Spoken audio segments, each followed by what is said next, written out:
الحمد لله نحمده ونستعينه ونستغفره ونؤمن به ونتوكل عليه ونعوذ بالله من شرور أنفسنا ومن سيئات أعمالنا من يهده الله فلا مضل له ومن يضلله فلا هادي له ونشهد أن لا إله إلا الله وحده لا شريك له ونشهد أن سيدنا وطبيب قلوبنا وشفاء صدورنا محمدا الذي كان عليا في درجاته خاتما في تطهيراته حسنا في صفاته شهيدا في تجلياته زين العابدين بعباداته باقرا في العلم الأولين والآخرين بمعلوماته صادقا في أقواله كاظما في جميع أحواله متمكنا في مقام الرضا جوادا كفه عند العطاء هاديا إلى سبيل النجاة عسكريا مع الغزاة مهديا إلى طريق اليقين غياث المستغيثين صلوات الله تعالى عليه وعليهم أجمعين أما بعد أعوذ بالله من الشيطان الرجيم بسم الله الرحمن الرحيم قل إن كنتم تحبون الله فاتبعوني يحببكم الله ويغفر لكم ذنوبكم الله غفور رحيم صدق الله مولانا العظيم وبلغنا رسوله النبي الأمي الكريم ونحن على ذلك لمن الشاهدين والشاكرين والحمد لله رب العالمين صدر باوقار محب گرامی عزیز القدر مولانا سید نعمان قادری سجادہ نشین خانقاہ قادریہ دربھنگہ شریف وہ معزز علماء ملت اسلامیہ شورائے اسلام نقیب جلسہ گلشن اسلام کانفرنس میں شرکت فرمانے والے برادران اسلام سماعت فرمانے والی خواتین اسلام عزیز بچوں نوجوان ساتھیوں حصول سعادت و برکت کے لیے عقیدت اور خلوص کے ساتھ آئیے ہم اور آپ مل کر آقائے نامدار مدنی تاجدار احمد مختار سید عالم نور مجسم جناب محمد رسول اللہ صلی اللہ تعالی علیہ وآلہ وسلم کی بارگاہ بیکس پناہ میں جھوم جھوم کر ہدیے درود پاک پیش فرما لیں اللہم صلی علی سیدنا و مولانا محمد وعلا آلہ سیدنا و مولانا محمد وبارک وسلم الصلاة والسلام علیکہ یا رسول اللہ کافی دیر سے آپ علماء ملت اسلامیہ کے خطبات اور شورائے اسلام کے ذریعے نعت و منقبت کے ذریعے اپنے قلوب و اذہان کو منور اور مجلہ فرما رہے تھے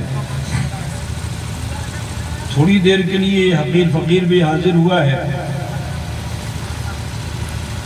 اور معذرت کے ساتھ عرض یہ کرنا ہے کہ مجھے درمیان میں ہی رخصت ہونا ہے اور رات ہی میں مجھے یہاں سے چلا جانا ہے میں آپ سے مشورہ طلب کرتا ہوں کہ کیا آپ حضرات کچھ سننا چاہتے ہیں؟ کتنے لوگ سننا چاہتے ہیں؟ تو صرف سننا چاہتے ہیں؟ صرف سننا چاہتے ہیں؟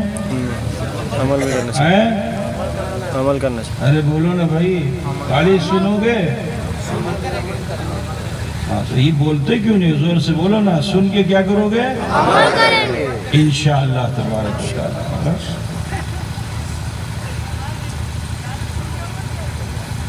تو علماء ملت اسلامیہ کے ذریعے رحمت کا پانی آپ کو ملا، آپ نے اپنے کاسے دل میں جمع کر لیا،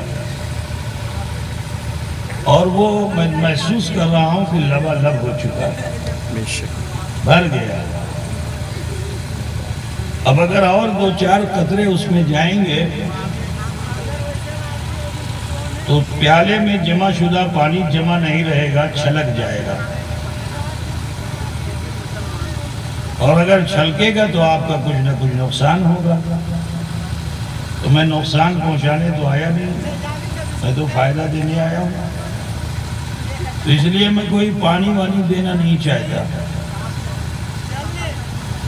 میں یہ چاہتا ہوں کہ جو پانی آپ کو مل گیا ہے اسے آپ جمع رکھیے، نکلنے مت دیجیے۔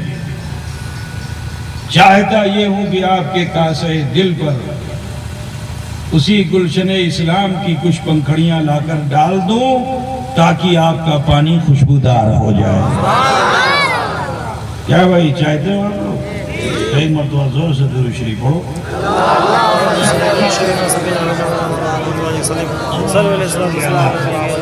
سیدنا مولانا محمد بارک وسلم، صلاۃ و سلام علیک یا رسول اللہ۔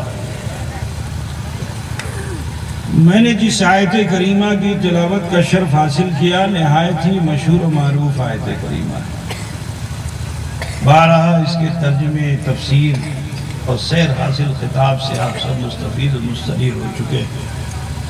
برکات کو حاصل کرنے کے لیے میں نے اس آیت کریمہ کو ذکر عنوان کیا۔ عقیدہ اہل سنت کی بہترین ترجمانی یہ آیت کریمہ کرتی ہے۔ آج بہت سے باطل اور فرسودہ نظریات رکھنے والے لوگ سیدھے سادے سنی مسلمانوں کو بہکانے میں لگے ہوئے ہیں۔ یہ آیت کریمہ مزاج دے رہی ہے اور باطل کا منہ توڑ جواب ہے یہ آیت کریمہ،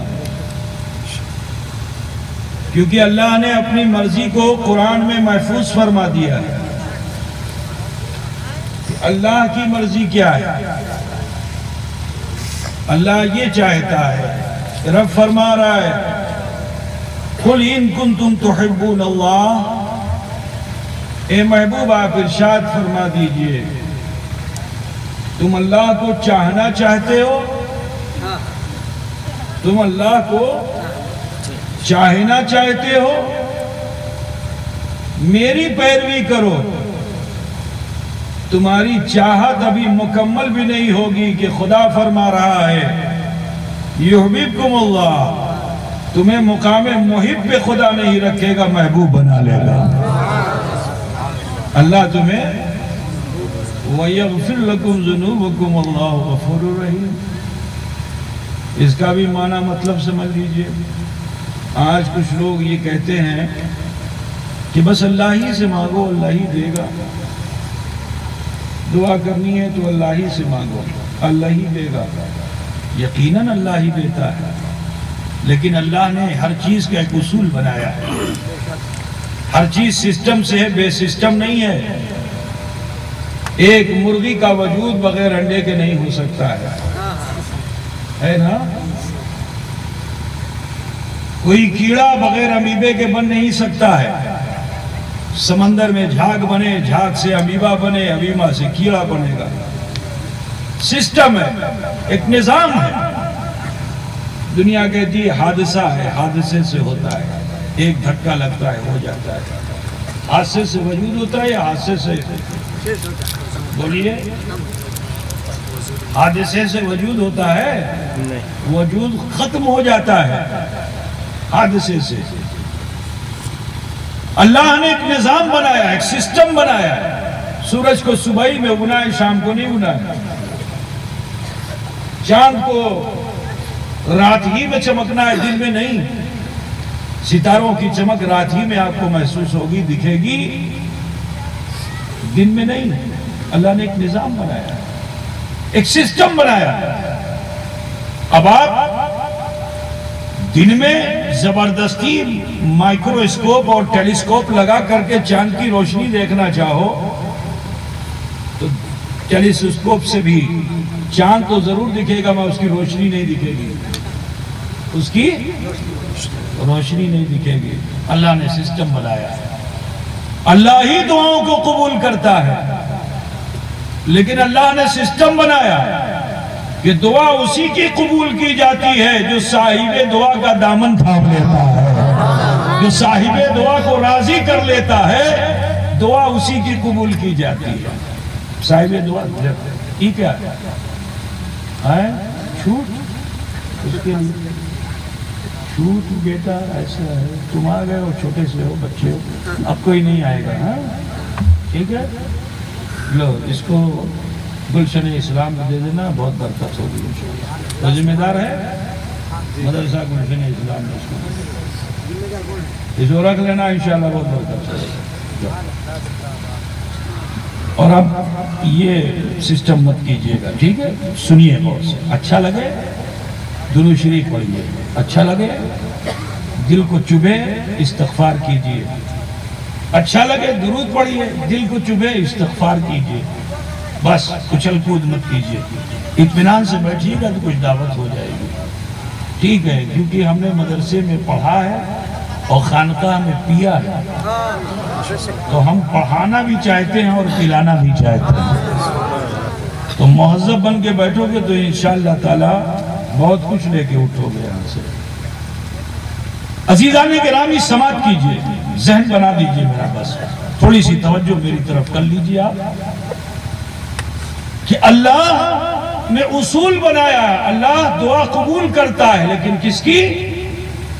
اس کی دعا قبول کرتا ہے جو صاحب دعا کو راضی کر لیتا ہے، جو صاحب دعا کو منا لیتا ہے۔ چاہتے ہو کہ تم اللہ کے چاہنے والے بنو، میری پیروی کرو، میری اتباع کرو، فالو می، میرے ساتھ ساتھ ہو جاؤ، اوبیڈینٹ ہو جاؤ میرے، تو اب تم محب نہیں رہو گے، اللہ تمہیں محبوب بنا لے گا۔ اور جسے اللہ محبوب بناتا ہے اسی کو دعوت دیتا ہے۔ اب اللہ دعوت دے رہا ہے وَيَغْفِرْ لَكُمْ ذُنُوبَكُمْ، اور اپنے گناہوں کی مغفرت طلب کرو، اللہ غفور ہے، اللہ رحیم ہے۔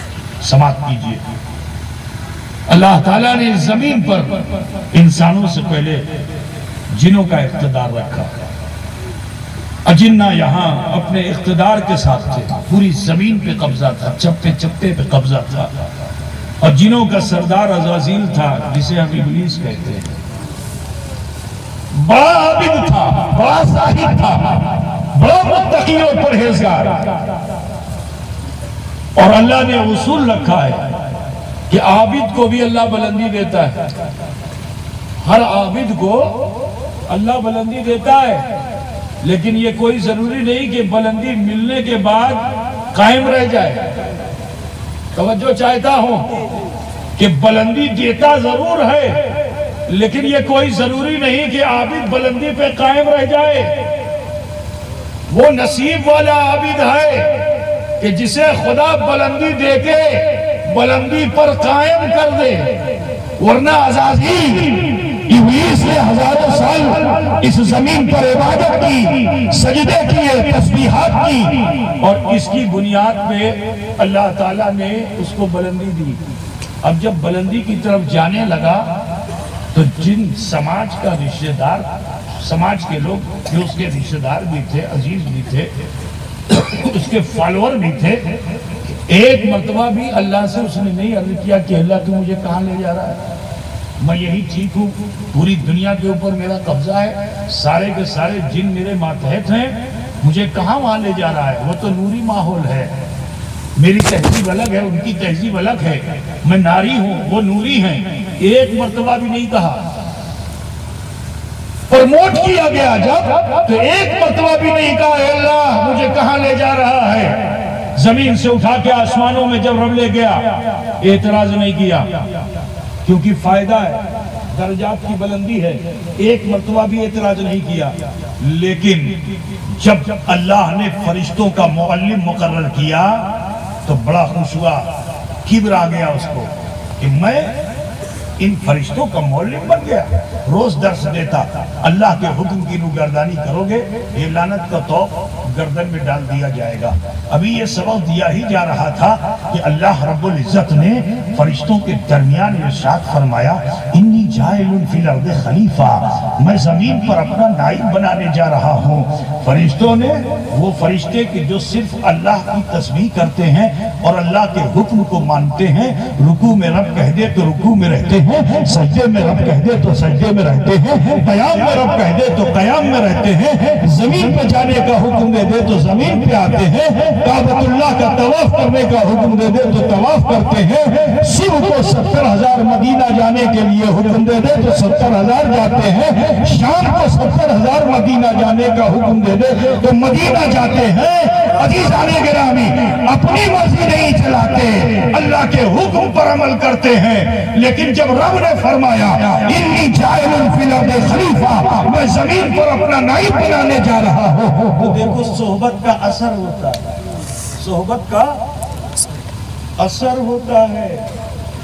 بہت زمانے سے سبق مل رہا تھا، کون دے رہا تھا؟ عزازیل، اللہ کے حکم کی روگردانی کرو گے لعنت کا طوق گردن میں ڈال دیا جائے گا۔ فرشتے حکم کی روگردانی نہیں کرتے، مزاج عزازیل کا ہے کہ وہ حجت اور جرح کرے، لیکن ابھی صحبت ملی ہے تو فرشتوں کا عالم کیا ہے کہ فرشتے عرض کر رہے ہیں اتا چلو اللہ تو ایسا کیوں کرے گا، فیہا من یفسد و یسفک الدماء، تو آپس میں جھگڑے کریں گے، خون خرابہ کریں گے، جنگ و جدال کریں گے، یا نسبح بحمدک ونقدس لک، اے اللہ ہم تو تیری پاکی بیان کرنے والے ہیں، ہم تو تیری حمد بیان کرنے والے ہیں، ہم ہی کافی ہیں۔ تو رب نے فرمایا انی عالم ما لا تعلمون، جو میں جانتا ہوں وہ تم نہیں جانتے، تم بشر کو دیکھ رہے ہو اور میں بشر میں خیر بشر دیکھ رہا ہوں۔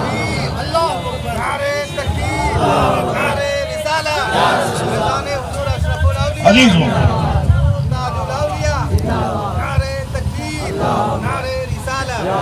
اللہ نے حکم دیا مٹی لے آؤ، مٹی لائی گئی، پاک پانی پہنچایا گیا، فرشتوں نے اس کو سانگ کر کے کیچڑ کی طرح کیا، ایسا کیا کہ اس میں سے بو آنے لگی۔ اب یہ تو ناک کا معاملہ ہے، کسی کو خوشبو آتی ہے، کسی کو بدبو آتی ہے، بو آئی، ایسا کیچڑ، اور اس سے آدم علیہ السلام کے مجسمے کو تعمیر کیا گیا۔ جب مجسمہ بن گیا تو اللہ تبارک و تعالیٰ نے روح ڈالی، آدم کے جسم میں جب روح آئی تو رب فرما رہا ہے وَإِذْ قُلْنَا لِلْمَلَائِكَةِ اسْجُدُوا لِآدَمَ فَسَجَدُوا، جب ہم نے فرشتوں کو ارشاد فرمایا کہ آدم کے لیے سجدہ کرو، فَسَجَدُوا، سب نے سجدہ کیا الا ابلیس، مگر ابلیس نے نہیں کیا۔ اتنا بتا دوں میں، اگر چپ چاپ رہتا تو ہو سکتا ہے اللہ کی شانی کریمی سے بچ جاتا، لیکن جو گستاخ ہوتا ہے وہ خاموش نہیں رہتا، جو گستاخ ہوتا ہے وہ خاموش نہیں رہتا۔ اس وقت اس نے رب سے عرض کیا اللہ کیسے سجدہ کروں، یہ تو مٹی کے ہیں، وہ بھی سندی ہوئی مٹی کے ہیں، بودار مٹی کے ہیں، کیچڑ والی مٹی سے بنائے گئے ہیں، میں کیسے اللہ ان کا سجدہ کروں؟ خلقتنی من نار، اللہ تو نے مجھے آگ سے پیدا کیا ہے۔ تو دیکھو جو گستاخ ہوتا ہے وہ بول پاتا ہے، انکار کر دیا، ابا واستکبر وکان من الکافرین، اس نے انکار کیا، یہی اس کا مقدر تھا، یہی اس کی تقدیر تھی۔ جیسے ہی انکار کیا لعنت کا طوق گردن میں۔ اچھا جب لعنت کا طوق گردن میں پڑا تو اللہ کی بارگاہ میں عرضی لگائی ابلیس نے کہ اے اللہ میں نے زندگی میں ایک ہی خطا کی ہے، اے اللہ میری خطا کو معاف کر دے۔ بولو اللہ سے معافی مانگنے گیا کہ نہیں گیا؟ معافی مانگنے گیا نا، دعا کر رہا ہے کہ اللہ میرے گناہ بخش دے، میری خطا معاف کر دے، ایسی خطا پھر نہیں کروں گا، اللہ معاف کر دے. تو اللہ ہی تو غفور و غفار ہے، اللہ کو معاف کر دینا چاہیے تھا. لیکن اللہ تبارک و تعالیٰ نے ابلیس کو فرمایا کہ ابلیس میرا اصول یہی ہے، میرا اصول یہ ہے کہ میں توبہ اس کی قبول کرتا ہوں جو صاحب دعا کو راضی کر لیتا ہے، جو صاحب دعا کو راضی کر لیتا ہے. اگر چاہتا ہے کہ میں تجھ سے راضی ہو جاؤں تو تو اس کو راضی کر لے جو صاحب دعا ہے. تقدیر نہیں بدلتی ہے اور قضائے مبرم حقیقی کو کوئی نہیں ٹال سکتا. لیکن ہمارے آقا و مولا جناب احمد مجتبیٰ محمد مصطفیٰ صلی اللہ علیہ وسلم نے ارشاد فرمایا لا يتبدل القدر الا بالدعاء، تقدیر نہیں بدلتی ہے مگر دعا سے بدل جاتی ہے. عزیزو، مرتا کیا نہ کرتا، چل پڑا، کہا چلو صاحب دعا کو راضی کرتے ہیں، جو اللہ کا محبوب ہے اسے راضی کرو. دروازے جنت پہ جو پہنچا تو ایک نہیں 8 بلند دروازے دیکھے. حسد پیدا ہو گئی، اور الحسد یاکل الحسنات، حسد نیکیوں کو کھا جاتا ہے. تو وہ ابلیس تھا کہ کم سے کم جنت کے دروازے تک نیک ارادے سے آیا تھا کہ چل کے منا لوں گا. لیکن آج کے کچھ خبیث ہیں کہ اس ارادے سے بھی بارگاہ مصطفیٰ میں حاضری دینا پسند نہیں کرتے ہیں. بڑے نادان ہیں وہ، محبوب کبریا کو منانے میں وہ نہیں لگے ہیں. عزیزان گرامی، دروازے پہ پہنچا، بلند قامت دروازہ دیکھا، جنت دیکھی، حسد پیدا ہو گئی. کہا میں نے 3500 سال تک سجدے کیے، عبادت کی، اور اللہ نے مجھے کوئی گھر نہیں دیا. اچھا ایک بات بتاؤ نواڈی والوں، کہ اگر بندر کو گھر دے دیا جائے تو حال کیا ہوگا؟ بولیے، ارے کچھ تو بولو یار، تب تو یاد رہے گا سبق. بندر کو گھر دیا جائے تو کیا حال ہوگا؟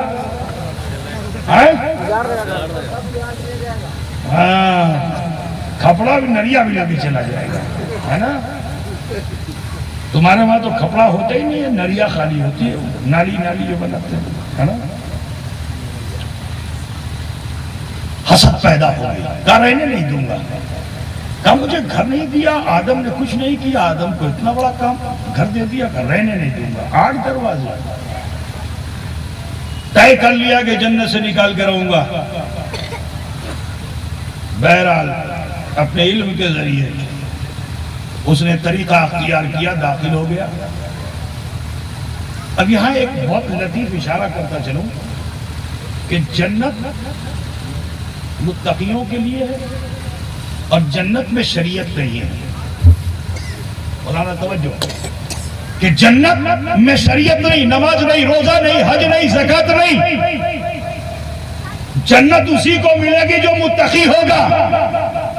مولوی کو جنت نہیں ملے گی، سن لو، بڑے بڑے مفتیوں کو جنت نہیں ملے گی جب تک کہ وہ متقی نہیں ہوگا.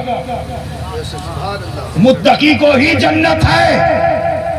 بخاری پڑھتے رہو جنت نہیں ملے گی، مسلم پڑھتے رہو جنت نہیں ملے گی، ابن ماجہ پڑھتے رہو جنت نہیں ملے گی، صحیح ستہ کی ساری کتابیں رٹ ڈالو جنت نہیں ملے گی. پورا قرآن سیدھے بھی پڑھو الٹے بھی پڑھو لیکن جنت نہیں ملے گی. کیونکہ جنت انہی کے لیے ہے جو متقی ہے. جو متقی ہے، عالم ہے متقی، اسے جنت ملے گی. ایک عام آدمی ہے متقی ہے، اسے بھی جنت ملے گی، ٹھیک ہے؟ لیکن جنت میں اس کے درجات ہوں گے. متقی عالم کے لیے بلند درجے پہ اسے جگہ دی جائے گی. عالم متقی ہے، اس کو بلند درجے پہ جگہ دی جائے گی. یہ بھی سن لیجئے عزیزان گرامی، خیال فرمائیے. میں جو دعوت پیش کرنا چاہتا ہوں، آدم کیا ہے؟ آدم ابو البشر ہے نا، سارے متقیوں کے باپ ہیں، سارے پرہیزگاروں کے باپ ہیں. لیکن بغیر سجدے کے، بغیر تسبیح کے اگر اللہ جنت میں آدم کو بھیج دے، متقی کے لیے شریعت نہیں ہے. اللہ کا کوئی حکم نہیں متقی کے لیے۔ قرآن فرما رہا ہے ان المتقین فی ظلال وعیون وفواکہ مما یشتہون کلوا واشربوا ہنیئا بما کنتم تعملون، کہ متقیوں کے لیے جنت میں میٹھے چشمے ہیں، جاری نہریں ہیں، اور اللہ تعالیٰ اجازت دے رہا ہے کھاؤ پیو ان میں سے جو کچھ بھی تم کھانا پینا چاہتے ہو۔ انگور کھانا چاہتے ہو اپنی مرضی کا کھاؤ، سیب کھانا چاہتے ہو اپنی مرضی کا کھاؤ، انجیر کھانا چاہتے ہو اپنی مرضی کا کھاؤ، مچھلی کھانا چاہتے ہو اپنی مرضی کا کھاؤ، جو تمہاری مرضی ہے اپنی مرضی سے ساتوں آٹھوں طبق میں جہاں چاہو رہو، ٹھیک ہے؟ ماوا سے لے کر فردوس تک جہاں چاہو وہاں رہو، ماوا میں رہو، نعیم میں رہو، خلد میں رہو، فردوس میں رہو، آٹھوں طبق جنتیوں کے لیے جہاں چاہیں وہاں جائیں، سیر کریں، کوئی شریعت نہیں۔ لیکن آدم علیہ السلام اگر بغیر عبادت کے جنت میں چلے جائیں تو اللہ تعالیٰ آدم کے لیے شریعت کا نفاذ فرماتا ہے کہ آدم جنت النعیم آپ کی ہے، خلد آپ کی ہے، ماوا آپ کی ہے، فردوس آپ کی ہے، تمام باغات آپ کے ہیں، یہ سب نہریں آپ کی ہیں، لیکن اے آدم لا تقرب هذه الشجرة، کہ اس درخت کے قریب مت جانا، اسی کو شریعت کہتے ہیں۔ سمجھ میں بات آ رہی ہے کہ نہیں آ رہی؟ آدم نبی ہو کر جنت میں جائیں تو شریعت، لیکن آدمی متقی ہو کر کے جائے تو اس کی طبیعت۔ بات سمجھ میں آ رہی ہے؟ آدم علیہ السلام، پتہ نہیں آپ کی سمجھ میں آیا کہ نہیں آیا، گردن تو آپ ہلا رہے ہو بڑی زور زور سے۔ سنو، اس جنت سے آدم علیہ السلام اس دنیا میں تشریف لائے اور ان کے ساتھ ایک پتھر بھی آیا۔ آدم علیہ السلام جہاں گئے پتھر بھی گیا، ٹھیک ہے؟ سرنگیب پہ اتارے گئے پتھر بھی اترا، چاہنے والا پتھر تھا، اس نے آدم کے لیے جنت کو قربان کر دیا، جنت کو قربان کر دیا آدم کے لیے۔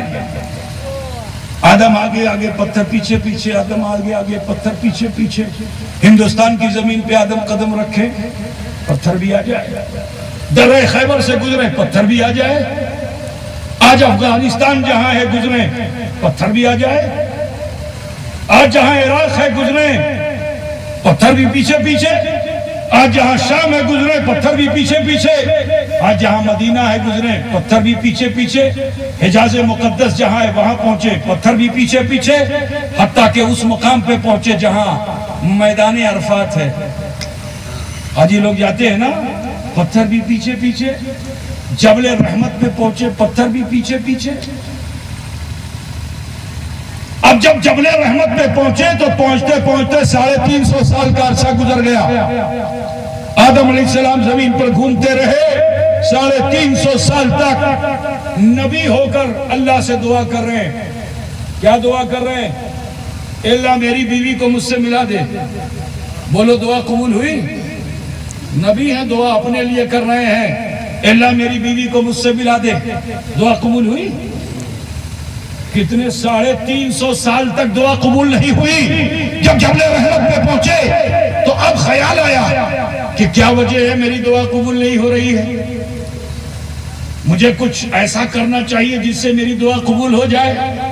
تو سنو، ذمہ دار وہی ہے کہ جو اپنے ماضی میں جا کے مستقبل کو اچھا بنانے کے چکر میں مت رہو، ماضی میں جو گزر گیا اس کی اصلاح کرنے کے چکر میں رہو، مستقبل اچھا ہو جائے گا۔ حضرت آدم علیہ السلام نے اپنے ماضی میں جھانک کر دیکھا تو دیکھتے کیا ہے، جب میرے جسم میں رب نے روح ڈالی تھی، فرشتوں کو قدموں میں میرے جھکایا تھا، تو میں نے رب سے انکساری میں عرض کیا تھا، اے اللہ مجھ میں کیا ہے، وہ کون سی خوبی ہے کہ کسی ملائک قدموں میں جھکے ہوئے ہیں، مولا اسے ظاہر فرما دے۔ تو رب نے میری پشت سے نور محمد کو نکال کر میری پیشانی میں رکھ دیا تھا، اور جب میں جھکنے لگا تھا تو خدا نے مجھے جھکنے نہ دیا، اس لیے کیونکہ اگر میں جھکتا تو نور محمد جھک جاتا۔ رب نے فرمایا، اے آدم اپنے سر کو اوپر اٹھاؤ، جو میں نے آسمان پہ عرش پہ دیکھا تو جہاں اللہ کا نام وہی محمد رسول اللہ کا نام. جب جنت میں گیا تھا دروازے جنت پہ بلندی پہ جہاں اللہ کا نام وہی محمد رسول اللہ کا نام, جنت میں بھی ایسا ہی پایا تھا. یقین ہو گیا یہی وہ ذات ہے جو اللہ کو محبوب ہے, یہی وہ ذات ہے جو اللہ کو محبوب ہے.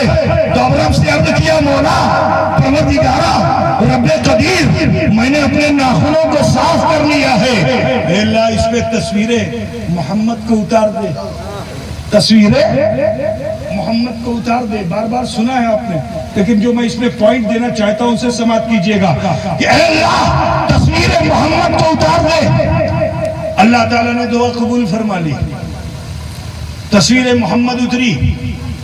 تو میں بتانا یہ چاہتا ہوں کہ مانگا کس لیے تھا, دیکھوں گا, اسی لیے تو مانگا تھا کہ دیکھوں گا. لیکن اللہ نے اتارا اس لیے تاکہ آدم دیکھے. معلوم کیا ہوا کہ خدا کا تصویر محمد دکھانا اور آدم کا دیکھنا یہی شریعت, یہی شریعت. اللہ کی مرضی یہ ہے کہ آدم دیکھے, آدم کی مرضی یہ ہے کہ میں محمد کی تصویر کو دیکھوں. ٹھیک ہے, اب تصویر محمد جب اتری تو کیا اللہ نے حکم دیا تھا کہ آدم میرے پیارے کے نام کو اس کی تصویر کو جب دیکھنا تو چوم لینا؟ بولو, اللہ نے فرمایا تھا کہ چوم لینا؟ نہیں, اللہ نے تو دکھانے کے لیے اتارا تھا, لیکن عشق نے کہا, محبت نے کہا کہ اے آدم ارے جسے چاہا جاتا ہے نظر بھر کے دیکھا نہیں جاتا, جسے چاہا جاتا ہے اسے چوم لیا جاتا, جسے چاہا جاتا ہے اسے چوم لیا جاتا.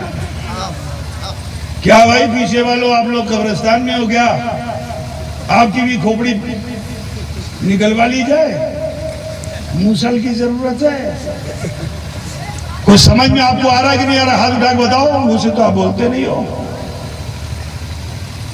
سنیں گے آپ لوگ, یہ بند کر دوں. بہت ہی ٹھنڈا ایسا لگ رہا ہے کہ جیسے آپ سب بالکل انتقال کر چکے ہیں اور ساتھی تو جامد بدھ بیٹھا ہوا ہے. تو میں بتوں کو سنانے کے لیے نہیں آیا, بتوں کو سنانے نہیں آیا ہوں. کیا آپ لوگ بت ہو؟ کتنے لوگ بت ہیں؟ اے دیکھو بت ہے, سوچ لیجئے یہ حال ہے, یہ عشق بتاں کا حال ہے. سماعت کیجئے, آدم علیہ السلام کو اللہ نے دکھایا, دیکھو تو دیکھنا ہی شریعت. لیکن آدم کی عقیدت نے کہا کہ جو محبوب ہو جاتا ہے اس سے نگاہیں چار کرنا ادب کے خلاف ہے, چوم لینا ادب کے موافق ہے. بولو, اللہ نے فرمایا تھا کہ چوم لینا. اس کو کہتے ہیں عقیدت, اور شریعت میں عقیدت اگر شامل ہو جائے تو وہ بدعت نہیں ہے, وہ شرک نہیں ہے, بلکہ وہی عقیدت شریعت بن جاتی ہے, وہی عقیدت شریعت بن جاتی ہے. ابھی آدم نے چوما تھا, آنکھوں سے لگایا تھا کہ اللہ تعالیٰ نے حضرت حوا کو کہاں, بولیے کہاں, پیٹھ کے پیچھے. کچھ لوگ کہتے ہیں جس کا نام محمد یا علی ہے اس کو پیٹھ کے پیچھے کی خبر نہیں ہے.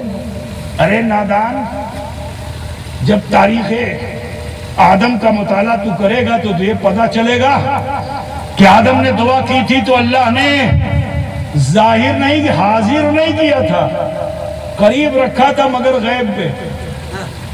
پشت پہ ہوا نظر آئی. میں آپ سے پوچھنا چاہتا ہوں سادگی کے ساتھ, تمہارے پیچھے کون بیٹھا ہوا ہے بتا پاؤ گے؟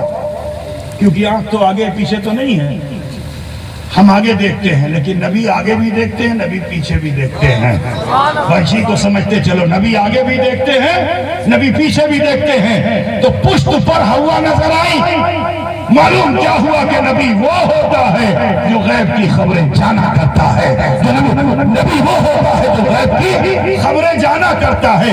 اب جب ہوا سے آدم کی ملاقات ہوئی تو دونوں کی نظریں جھکی.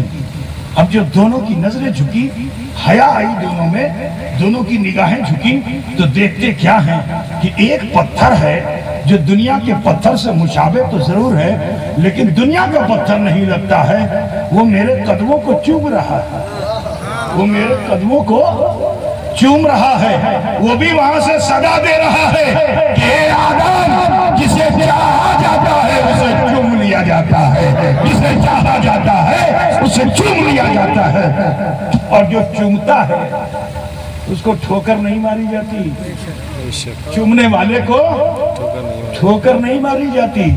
آدم نے دیکھا، کہا یا اللہ یہ تو جنت کا پتھر ہے، اس نے اتنی بڑی قربانی دے دی، میرے لیے جنت کو چھوڑ دیا، دنیا کی کلفتوں کو برداشت کیا، جنت کی راحت کو ترک دیا۔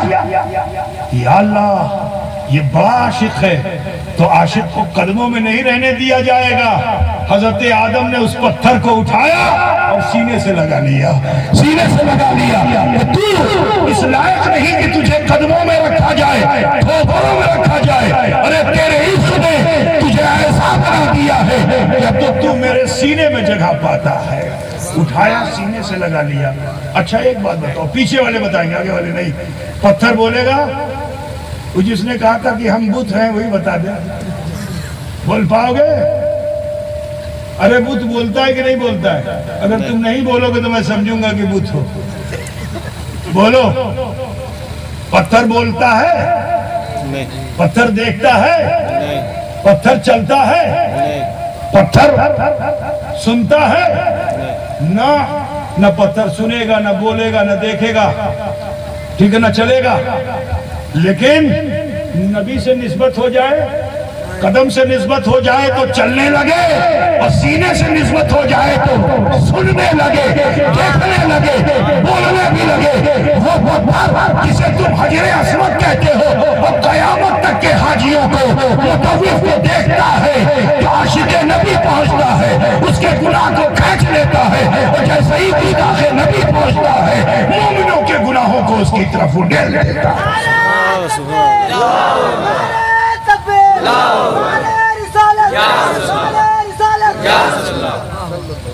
آدم علیہ السلام نے جب کعبہ بنایا تو اسی کعبے میں یہ پتھر سینے سے لگائے کعبہ بنا رہے، کعبہ بنا رہے۔ اب جو قد آدم ہوا تو کہا لاؤ ذرا اس کو لگا کے دیکھوں۔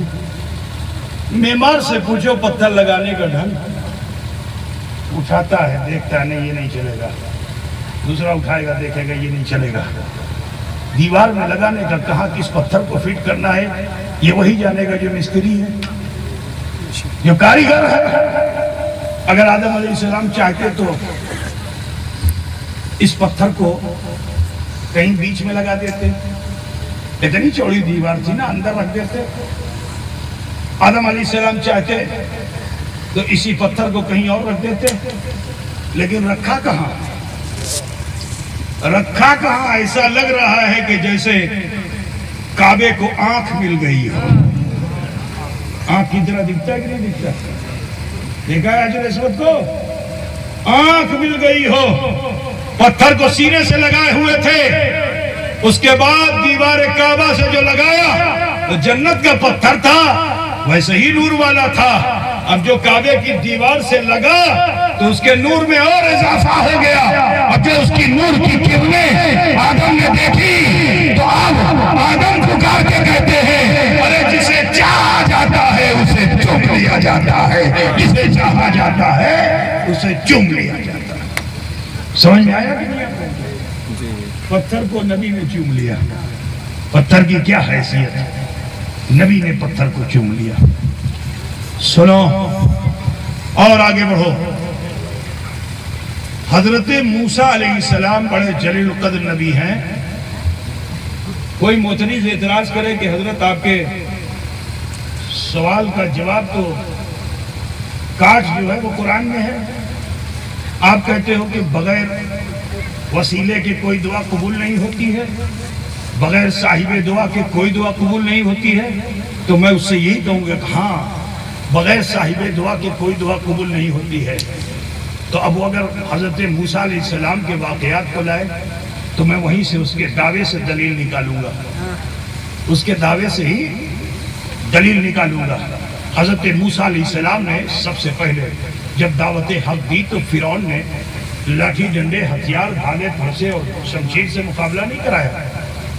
حضرت موسیٰ کا مقابلہ جادوگروں سے کرایا، کیونکہ بچپن سے ہی حضرت موسیٰ خرق عادت کرتے تھے، ایسا کام کرتے جو فرعون کو لگتا کچھ حیرت والا کام. تو کہا ان کے مقابلے میں مستدرج چاہیے، جادوگر چاہیے، استدراج کرنے والا چاہیے. جادوگر کو بھیجا، جادوگر نے طلسماتی رسیاں زمین پہ چھوڑی.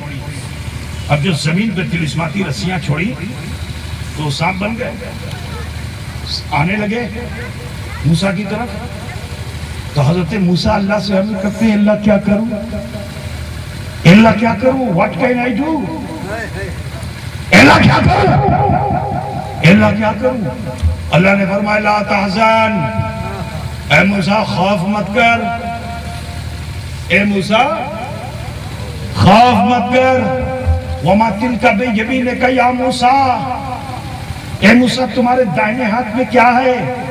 اگر موسیٰ ڈرے ہوتے تو اشارہ کرتے، سانپ سے ڈرے ہوتے. ڈرنے والا بولتا نہیں ہے، ڈرنے والا کلام نہیں کرتا ہے. لیکن اللہ کی بارگاہ میں جب آپ نے عرض کیا اللہ کیا کروں تو رب فرماتا ہے لا تحزن مت کر. پھر رب فرماتا ہے وما تلک بیمینک یا موسیٰ، اے موسیٰ تیرے داہنے ہاتھ میں کیا ہے. اشارہ کر دیتے اللہ، میری لاٹھی نے اشارہ کر دیتے. بہت زیادہ تو لاٹھی لاٹھی کہتے کیونکہ ڈرا ہوا بول نہیں پاتا ہے. مگر حضرت موسیٰ کا کلام اتنا طویل ہوتا ہے، کلام طولانی فرماتے ہیں کہ جب پوچھا رب نے کہ تمہارے ہاتھ میں کیا ہے تو حضرت موسیٰ عرض کرتے ہیں اللہ میرے ہاتھ میں میرا عصا ہے، میری چھڑی ہے جو زیتون کی ہے، ٹیڑھی میڑھی ہے. دیکھو میرا عصا ہے، اتنا کہہ دیتے کافی ہے. پھر فرماتے ہیں یہ زیتون کا ہے. زیتون ایک درخت ہوتا ہے، زیتون کا ہے جو ٹیڑھا میڑھا ہے. دیکھا نا آپ لوگ بانس کی، بہت سے بڑے لوگ یہاں میں نے دیکھا کہ وہ ٹیڑھی میڑھی چھڑی لے کر کے چلتے ہیں بانس کی، ہے نا. زیتون کا ہے، ٹیڑھا میڑھا ہے. اے اللہ جب مجھے اپنے بھیڑ بکریوں کے لیے پتے جھاڑنا ہوتا ہے تو میں اسی درخت، میں اسی عصا سے درخت سے پتے جھاڑ لیتا ہوں. اور اللہ جب مجھے سونا ہوتا ہے تو اسی عصا کو تکیہ لگا لیتا ہوں اور بھی کام کرتا ہوں، اور بھی کام کرتا ہوں. قرآن میں جب پڑھو گے تو آپ کو سمجھ میں آئے گا. تو اللہ نے فرمایا اسی کو زمین پہ ڈالا. حضرت موسیٰ نے زمین پہ ڈالا، جیسے ہی ڈالا وہ اژدہا بن گیا. اب جو اژدہا بنا تو سارے طلسماتی سانپوں کو اس نے نگل لیا. پھر حضرت موسیٰ نے عرض کیا اللہ کیا کروں تو اللہ نے یہ نہیں فرمایا اپنا عصا اٹھا لو، کیونکہ معجزہ یہ حق ہوتا ہے. معجزہ آنکھوں کا دھوکہ نہیں ہوتا ہے، جادو آنکھوں کا دھوکہ ہوتا ہے. وہ طلسماتی رسیاں جو سانپ بن کے سامنے آئی تھی وہ آنکھوں کا دھوکہ ہے، ٹھیک ہے. لیکن معجزہ حق ہوتا ہے. تو جب اللہ سے عرض کیا اللہ کیا کروں تو اللہ نے فرمایا اپنے ہاتھ کو اژدہے کے منہ میں ڈالو. یہ نہیں فرمایا کہ عصا کو اٹھا لو. معلوم کیا ہوا کہ معجزہ وجود میں آ چکا ہے. کہا اژدہے کے منہ میں ہاتھ ڈالو. اگر سانپ نقصان پہنچانے والا ہوتا تو موسیٰ علیہ السلام یہی کہتے کہ اللہ کیسے میں اژدہے کے منہ میں ہاتھ ڈالوں. لیکن نبی کو معلوم ہے کہ مجھے کوئی موجی سے ایزا پہنچا نہیں سکتی ہے. عزیزان گرامی ہاتھ ڈالا. پھر سے معجزہ یہ ہوا کہ آپ وہ اژدہا پھر عصا بن گیا. یہ واقعہ ہے نا، ٹھیک ہے. کوئی یہ کہہ سکتا ہے کہ اللہ سے مانگا اللہ نے دے دیا، لیکن میں کہنا یہ چاہتا ہوں کہ کوئی بھی موذی شے نبی کو ایزا نہیں پہنچا سکتی ہے. جو سانپ آ رہا تھا وہ نبی کو تو نقصان نہیں پہنچاتا لیکن نبی والوں کو نقصان پہنچا سکتا تھا. جو حواری پیچھے تھے انہیں نقصان پہنچا سکتا تھا. تو موسیٰ نے اپنے لیے نہیں اپنے حواریوں کے بچاؤ کے لیے جب خدا سے دعا فرمائی تو حضرت موسیٰ اپنے حواریوں کے لیے وسیلہ بن گئے. اللہ نے دعا کو قبول. اور آگے بڑھو.